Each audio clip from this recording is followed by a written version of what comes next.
Varicose veins కి సరైన చికిత్స కోసం సంప్రదించండి ఎవిస్ హాస్పిటల్. జై శ్రీకృష్ణ. ఆండాల్ తిరువడిగళే శరణం. తిరుప్పావై దివ్య వ్రతంలో 7వ రోజుకి మనం చేరుకున్నాం. ఈరోజు మరొక గోపిక, 2వ గోపిక నిద్ర మేలుకొల్పబడుతుంది. పాసురమేమో 7, గోపికేమో 2. ఇలాగ ఈరోజు మరో గోపిక పడుకుంది.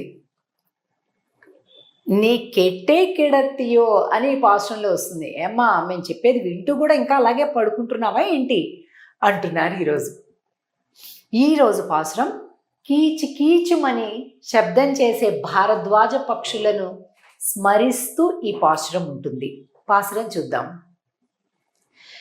కీసు కీసెన్రెంగుం ఆనై చాత్తన్ కలందు பேசின பேச்சரவம் கேட்டிலையோ பேய் பெண்ணே காசும் பிறப்பும் கலகலப்ப கைப்பேர்த்து வாசனரும் குழல் ஆய்ச்சியர் மத்தினால் ஓசைப்படுத்த தைரரவம் கேட்டிலையோ நாயக பெண் பிள்ளாய் நாராயணன் மூர்த்தி கேசவனை பாடவும் நீ கேட்டே கிடத்தியோ தேசமுடையாய்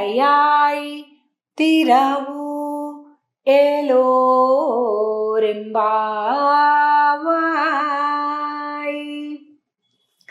నాయగప్పన్ పిళ్ళాయ్, నువ్వు గొప్ప నాయకురాలివమ్మా. మాకు నాయకురాలంటే ముందు నువ్వు ఉండాలి, వెనక మేము ఉండాలి.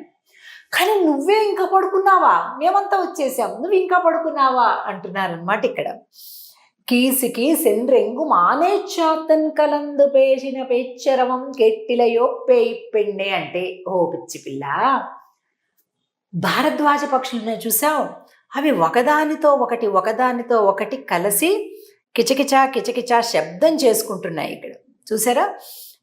ఎంతో ప్రేమగా ఒక పక్షి, మగపక్షి, ఆడపక్షి రెండు కూడా ప్రేమగా రెండు ముచ్చట్లు పెట్టుకుంటున్నాయి. ఎందుకు? సూర్యోదయం అయిపోయిందంటే ఆహారాన్ని సంపాదించుకోవటం కోసం ఎవరి దిక్కులు వాళ్ళు వెళ్ళిపోతారు. మళ్ళీ తిరిగి సాయంత్రం సూర్యాస్తమయం తర్వాత మళ్ళీ గూటికి చేరుకుంటాయి. అప్పటిదాకా విరహాన్ని పొందవలసి ఉంటుంది కాబట్టి ఇప్పుడే మాట్లాడేసుకుంటున్నాయి కిచకిచా కిచకిచా పక్షులు. నిజంగా తిరుప్పావైని గనక మన నిత్య జీవన విధానానికి అన్వయించుకుంటే ఎంత సుఖవంతమైనటువంటి జీవితం మనకు ఉంటుందోనండి. మనం పాసురాలు చదివేస్తుంటాం సరే, కానీ దానిలోని అర్థాన్ని మన నిత్య జీవితాలకి మనం అన్వయం చేసుకోవాలి.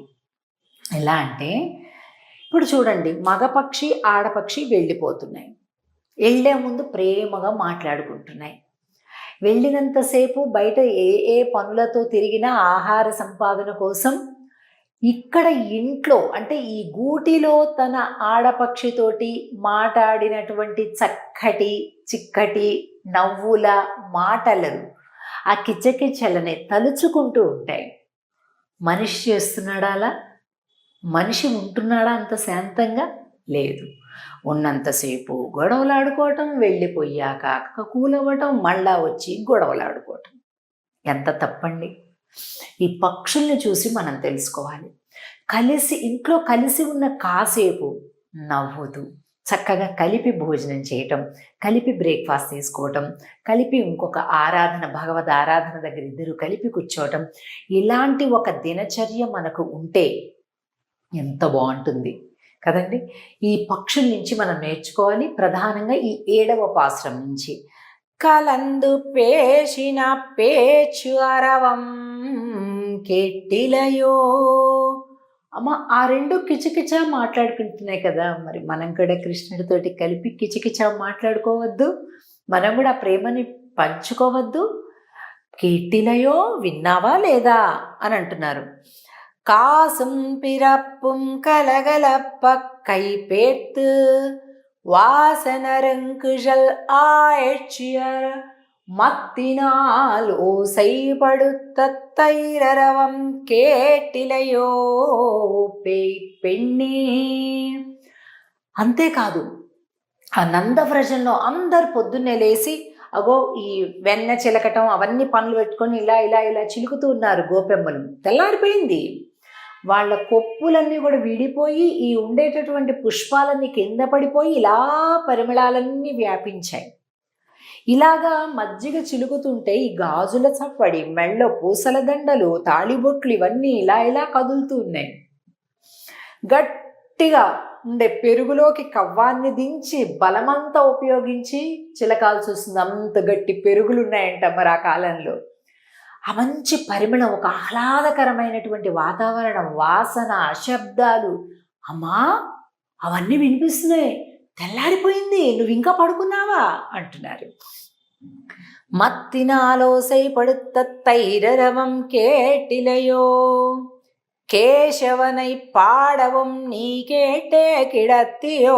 కేశవనై, కేసి అనేటటువంటి గుర్రము రూపంలో ఉండేటటువంటి, గుర్రము రూపంలో వచ్చినటువంటి అసురుని సంహరించినటువంటి వాడు కృష్ణుడు. ఇదిగోండి, గుర్రము నోటిలో చేయి పెట్టి దాన్ని సంహరించాడు.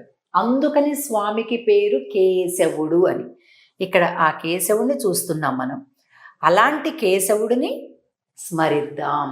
కేశవనై పాడவும் నీ కేటే కిడత్తియో తేజముడయాయ్, ఓ తేజశాలిని అంటూ ఇగో ఈ గోపికలందరూ కూడా ఈ 7వ పాసురంలో 2వ గోపిక నిద్రపోతుంటే ఆండాల్ తల్లి, ఆమె స్నేహితులు అందరూ కూడా తలుపు కొట్టి అమ్మాలే, నిద్రలే, తలుపు తీయి, దా అందరం కలిసి వెళ్దాం అని అంటూ పిలుస్తున్నారు.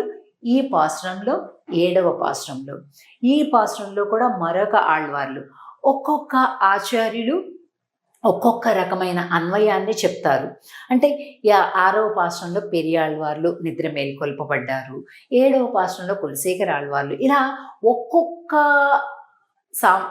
ఆచార్యులు ఒక్కొక్క అన్వయాన్ని చేస్తుంటారు. అందుకని ఈ పాశం అంటే ఇదే ఆళ్వారండి, అది తప్పండి అలా అనుకోకూడదు. ఎలా ఉన్నప్పటికీ కూడా ఆళ్వార్ల యొక్క గుణ అనుసంధానం మనకి ప్రధానమైనటువంటిది. కాబట్టి ఈరోజు గోపిక కూడా మరొక ఆళ్వార్లతోటి నిద్ర మేల్కొల్పబడుతున్నట్లుగా మనం భావించవచ్చు. అలాగే ఇదే తిరుప్పావై పాసురాన్ని భగవద్ రామానుజుల వారి పరంగా సమన్వయం చేసేటటువంటి మహనీయులు కూడా ఎందరో ఉన్నారు. కాబట్టి ఈ సమయంలో మనం మొట్టమొదట తిరుప్పావైలోని ప్రతి పదాన్ని నిత్య జీవితంలో మనం ఎట్లాగా అన్వయం చేసుకోవచ్చు అనే దాన్ని బాగా అర్థం చేసుకుంటూ ముందుకెళ్దాం. ఆండాల్ తిరువడిగళే శరణం. 8వ పాశ్రంలో కలుద్దాం. జై శ్రీకృష్ణ.